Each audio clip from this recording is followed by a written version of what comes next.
আসসালামু আলাইকুম, welcome to Julius kitchen. আশা করি সবাই ভালো আছেন। আজকে আমি দেখাবো পেঁয়াজ কলি ভাজি। পেঁয়াজ কলি এবং আমি আলু নিব। আলু এবং পেঁয়াজ কলি দুটোই আমি ভালো করে ধুয়ে নিয়েছি। যে কোনো সবজি কাটার আগে একটু ধুয়ে নেবেন, তাহলে পুষ্টিগুণ ভালো থাকে। এগুলো আমি ফেলে দিব।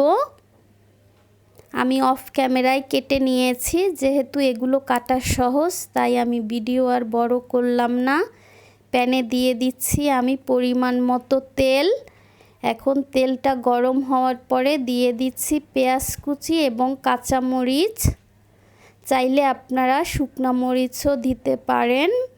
যে কোনো ভাজা পোড়ায় কিন্তু শুকনো মরিচটা ভালো লাগে, কিন্তু স্বাস্থ্যের দিক দিয়ে কিন্তু কাঁচামরিচটাই বেস্ট। দিয়ে দিচ্ছি আমি এখানে সামান্য হলুদ গুঁড়া। তেলে একটু ভেজে দিলে গন্ধটা দূর হবে এবং ভাজির কালারটাও সুন্দর আসবে। এখন আমি দিয়ে দিচ্ছি আলু। যে কোনো সবজি কাটার আগে ধুয়ে নেবেন, তাহলে পুষ্টিগুণটা অক্ষুণ্ণ থাকে। আর আলু কেটে একটু ভিজিয়ে রাখলে কিন্তু কি হয়, কষ থাকে না। আমি দিয়ে দিচ্ছি এখানে স্বাদমতো লবণ। যে কোনো রান্নায় একবারে লবণ দিতে যাবেন না, যদি পরিমাণে বেশি হয় তাহলে কিন্তু আবার সমস্যা।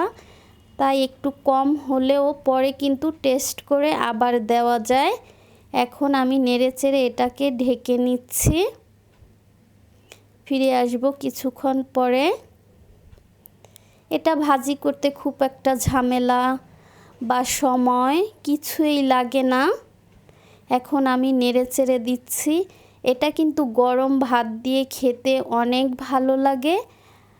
আমি ভাত দিয়েই খেয়েছি এবং খাই, আমার খুবই ভালো লাগে। অন্য রুটি পরোটার সাথে খাই কিনা আমি খাইনি, তাই বলতে পারবো না। তবে গরম গরম ভাতের সাথে আমার খুবই ভালো লাগে।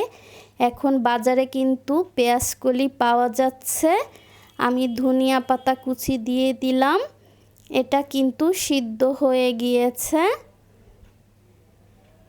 আলুটাও নতুন, তাই সিদ্ধ হতে সময় লাগে না। তো আমার রেসিপি হয়ে গিয়েছে। সবাইকে অসংখ্য অসংখ্য ধন্যবাদ দেখার জন্য।